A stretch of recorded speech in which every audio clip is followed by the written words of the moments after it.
Hey there, and welcome back to Untangled Mind Podcast. I'm Piper Harris, and today we're diving into a theme I see in every single client I work with: relationship breakdown. Whether it's marriage, with families, or with friends, or even in professional life, relational ruptures show up in the therapy room every time. And they don't just exist on their own. They intensify trauma, they heighten anxiety, and they add to emotional distress. I like to use the analogy of a ship because relationships are a lot like sailing. A well-built ship can handle storms, but when the hull is cracked, the sails are torn, or the navigation is unclear, you're not going anywhere. Or worse, you're sinking. So today I want to talk about these three essential parts of keeping your relationships seaworthy: standards, boundaries, and expectations. We'll also look at the warning signs that your ship might already be taking on water.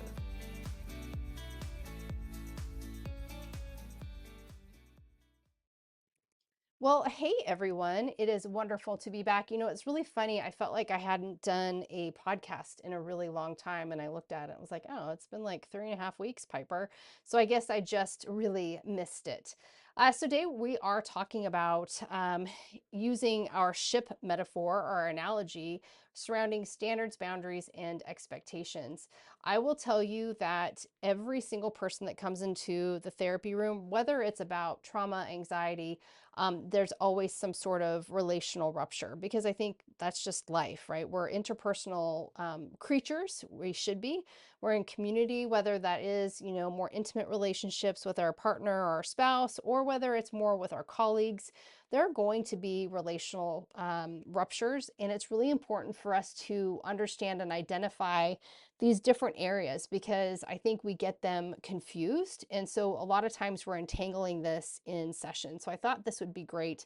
I wrote a blog about this, so feel free to head on over to untangledmind.net if you like to read more about this blog. But let's dig into this. So as you heard in the intro, we're talking about standards. So these are the whole of the ship. Hull. I feel like I say that word funny, but the whole of the ship. So let's talk with those standards. Think of them as the whole, and that's what keeps the whole ship intact. So that's the part that allows it to stay afloat, even when the waves are strong. So you can imagine if the whole is weak, you're going down. So in relationships, standards are those values and non-negotiables of your life. Okay, so that's what the standards are. They're the whole of the ship. So it's not about controlling others with those standards. It's really about defining how you live and what you stand for. A lot of people get this confused with boundaries. So examples of standards that are really powerful are things like I don't lie, or I don't tolerate contempt or ridicule, or I take responsibility for my actions. My husband has always been amazing with teaching my sons. When we commit to something, we follow through. Period. That's a standard. So even if the boys in the past have been like, oh my gosh, I'm so tired, or I just don't feel like hanging out, it's like, too bad. You already made a commitment, we follow through on commitments. So that's a standard. So when we live by clear standards, people know where you stand. And your relationships have more stability, right? Because your hole isn't full of holes, right?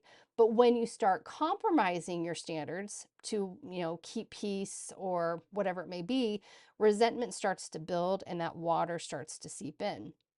So, for example, I once had a client who told me that her standard was self-care and safety because she had endured 20 plus years of physical abuse. And so that commitment became, one of those boards or those planks in the hole. It was her way of saying, this ship, me, will never sail in dangerous waters again. That was her standard. But when she entered into a new relationship, I started to hear her waver. So there was like small compromises and these little justifications, and I pointed out to her, hey, your standard is slipping.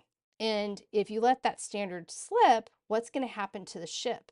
Your ship can, start bringing on water without you even noticing. And so we really need to be aware of those standards. And the danger is when standards are starting to be compromised, what we do is it's like this little hairline crack, and it can grow, and then pretty soon we're flooded, right? So we'll talk more about how there's the warning signs that we need to see when it comes to standards. But for now, the key point is that without strong standards, you don't even have a ship. Okay, no ship. There's no ship without strong standards. In fact, you just have driftwood. So if you're sitting there thinking about, well, what are my standards, Piper, I don't know what they are, then I really suggest that you sit down and really contemplate, what are those standards in my life? I know that my standards have shifted. The standards will shift as we mature, as we have life experience, but I'm very aware of what my standards are today. Standards are really those personal standards. These are not about our expectations of others. We're going to talk about that too, or boundaries. This is about where we stand, where we stand. So one of my standards is for myself is I'm always going to work hard. I'm not going to sit back and let life pass me by. Meaning this, I thought that I was way behind on podcasts. Do I have to do a podcast? No, but it's a standard that I set for myself because I really enjoy, one, doing them. Two, I think the education aspect is really helpful.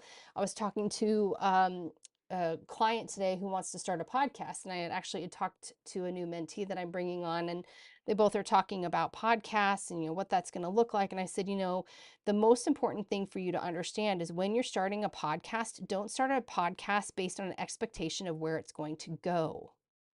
When I told this client today, I said, I do a podcast as a form of giving. This is me giving. You know what? If one person listens to it and it matters to them, great. I really don't care if no person's listened to it. And believe me, I can see when people listen and don't listen.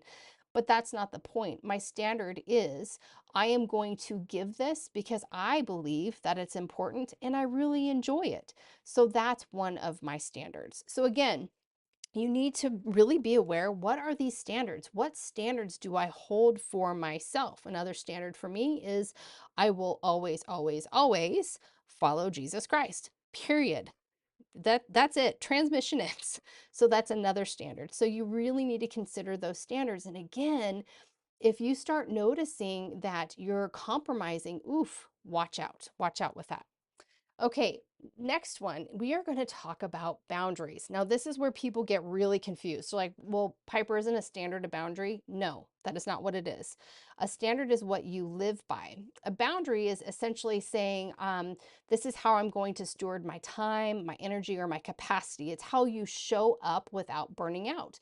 I tell clients all the time, boundaries are not about keeping people out. That has nothing to do with it. It's about saying, hey, this is what I'm capable of doing.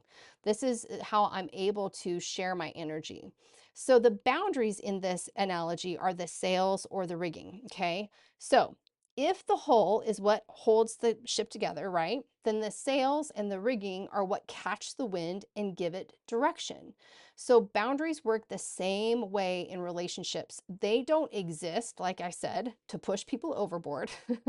They exist to protect your capacity. And that ensures that your energy isn't moving the ship forward, or it is moving the ship forward rather than it's tearing it apart. So here's something really important to know.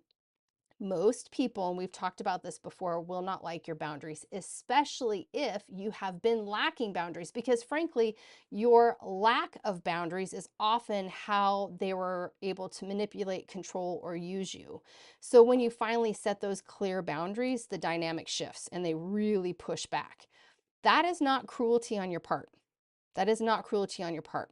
Okay. So often, many of my clients struggle with this. They tell me, I don't want to seem mean or harsh or unkind by setting boundaries. But here's the truth, you are not responsible for how someone acts and feels about your boundary. You're only responsible for setting it with clarity and respect. But it is so hard, isn't it? Isn't it, when we've been raised in environments where we've been raised to fulfill the needs of attachment figures, to set a distinct boundary, because everything in us is like, oh, I can't do that. Oh my gosh, I can't do that. Even if you're, a 60-year-old adult child. That is because your brain, everything, your belief system has been developed and grown in an environment where the boundaries aren't yours. They're the attachment figures boundaries. And so oftentimes that'll leach into other relationships as well. So again, you're not cruel for telling people, hey, this is what I'm capable of doing. You're not responsible for how they react or how they feel about that. And listen, boundaries can really be spoken very plainly and kindly. So, for example, I recently had an interaction with someone that I made a very clear boundary with. And I was like, okay, I can be your friend, but I cannot be your therapist. And unfortunately, they didn't like it. And it wasn't like an explosive reaction by any means, but there was definitely a resistance to when I made this boundary. And I felt that tug. Like I felt like it rubbed me the wrong way. And I recognized if I keep leaning into this and I just let this go, that's like a small tear in my sail. And a small tear is going to get bigger and bigger. So I had a choice. I could either completely ghost this person and step away without explanation, or I could be direct. And so I chose honesty. And so I said, listen, our last conversation, it left me really reconsidering pursuing a friendship. But at this time, I'm just not looking to do that. So some of you may hear that and think, ouch, Piper, that's like super harsh. But here's the question. What's actually more kind, for me to just disappear and leave someone guessing? Or is it better to be clear, respectful, and direct? I don't know. I'm getting to the point where I'm like, I much prefer honesty. A lot of times, those of us that are mid 40s and on are like, we're just tired of the BS. We're tired of the fluff. Just say what you mean what you say. And that's where I'm at. So the way this individual responded to me told me everything I needed to know. They didn't take responsibility or show care with what I said. They could have said, "Oh my gosh, please tell me. I had no idea. Can we have a conversation about this?" But they did not. And that confirmed my boundary was necessary, because without me setting that boundary and without them respecting it, it meant that those sales would have been shredded over and over and over again. So boundaries are not cruel. They're the sails that keep your ship moving forward. And without them, you do really end up adrift, exhausted, and super resentful. So with them, you can preserve your strength and you can ensure that you show up fully where it matters. Okay. So expectations. This is the doozy. This is the issue that everybody has. So expectations are what we would consider like the navigation agreements. So with every strong hull and sturdy sails, a ship has to have navigation, and without it, it's in danger, correct? So that's where expectations come in. Expectations are the navigation agreements. So that's like the map, the shared course that tells everyone on board where you're headed. This is not standards. Those are different. Expectations are what we do in community, what we do with people. So here's where most relationships get in trouble, because a lot of times, 9 out of 10 times, expectations often go unspoken. And when they're unspoken, these aren't expectations at all. They're assumptions. And assumptions sink your ship.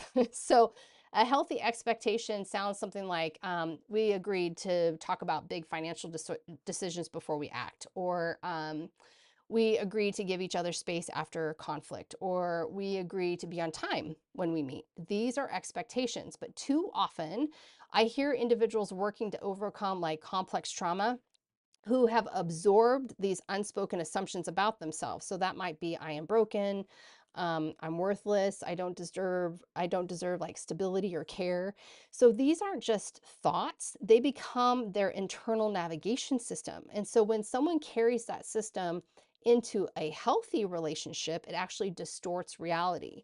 And so then what they're doing is they're actually living out assumptions instead of speaking expectations. And ultimately, that can implode something that could be really healthy and spectacular. So, for example, if someone believes deep down, I'm unworthy, then when their partner may not anticipate every need or notice every shift in mood, they assume rejection. Instead of saying, hey, I could really use your reassurance right now, the assumption becomes they must not love me or they don't care. And so that's how a real healthy, steady course gets totally thrown off in stormy waters. We see this a lot in intimate relationships because we do work on assumptions, especially if you had a long-term relationships, like we assume things. Well, that's not helpful. Expectations are explicitly stated. So when we explicitly state expectations, it matters so much more. They aren't just like agreements with others. They're a way of correcting faulty maps, whether it's trauma or anxiety. And so by naming what's real and fair and separating that from what's assumed, we steer toward clarity, connection, and trust instead of letting those old beliefs come in, right? And then you're crashing against the rocks. Yes, I'm going to stay with the ship analogy. There's this great quote by Seneca and said, if one does not know to which port one is sailing, no wind is favorable. Okay, so without a shared destination, so expectations, even the strongest standards and boundaries cannot save your journey. Did you hear that? Without a shared destination or expectation, the strongest standards and boundaries cannot save you. Period. We need all three of these, and hopefully I'm delineating what they look like and how they're different. So there are some warning signs to know your ship is sinking. So first, number one, if you find yourself speaking in assumptions, like you should have known, okay, that's number one. There's a warning flag right there. That needs a reframe right away. So if you're constantly speaking in assumptions, or you have someone constantly speaking to you in assumptions, like you should just know that. You need to understand, oof, this is a warning sign. Second, you must notice when your standards are shifting. If you compromise your integrity or your values just to keep things calm, you are really in dangerous waters. You're going to start sinking your own ship. When your standards start to shift, that is a huge warning sign. Third, when boundaries are ignored or they're consistently breached, okay? This means that those sails are fraying and you're going to become exhausted and resentful. You've got to pay attention to when those boundaries are ignored or breached. And hey, by the way, if you keep ignoring and breaching your own boundaries, that's on you too. You need to hold yourself to your boundaries as well. You can't say, I'm holding a boundary and then not hold it. That doesn't work. Fourth, when no one is clear about direction. So like in families, it looks like maybe constant conflict about priorities or who's in charge. In professional life, it could look like confusion around roles and goals. So we do need direction. We do need direction. That's expectations as well there. And finally, when you start feeling resentment, that is smoke below the deck. So chronic resentment means means that something's really out of alignment. And you need to go back to, what are my standards, what are my boundaries, and what are the expectations that we've spoken? If any of those are askew, then you need to go back and you need to work through those all over again. Because again, resentment is one of those things. If you let resentment grow, there's nothing that can save a relationship. It's just a killer. It's just a killer. I see people that they grow resentment and then there's this disgust and disdain. And once you get to that disgust and disdain, it's over. It's over. So to steer your relationships well, we need all three, right? Like I'm saying, we need all three. A strong hull, which is your standards. You need intact sails, which are your boundaries. And you need clear navigation, which are expectations. So when all three of these are in place, you're not just surviving storms. You're actually going to move with purpose towards something meaningful. But as we've learned, when they're missing, your ship starts to break down or it sinks altogether. Okay. And that's when trauma, anxiety, and emotional distress gets heavier and heavier and heavier. So in my practice, every client comes in carrying some form of relational breakdown. Me too. And it always intensifies our pain, always. But it doesn't have to stay that way. So with clarity and structure and intentional work, you have to be intentional with this. Relationships can be steadied, they can be restored, and they can be strengthened.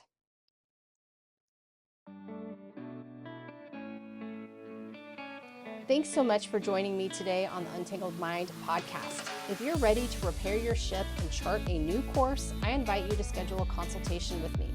You don't have to navigate this alone. And be sure to like, follow, and share this podcast to stay up to date with new episodes being dropped. Thanks again for listening to Untangled Mind Podcast. Until next time, keep your hull strong, your sails secure, and your navigation clear.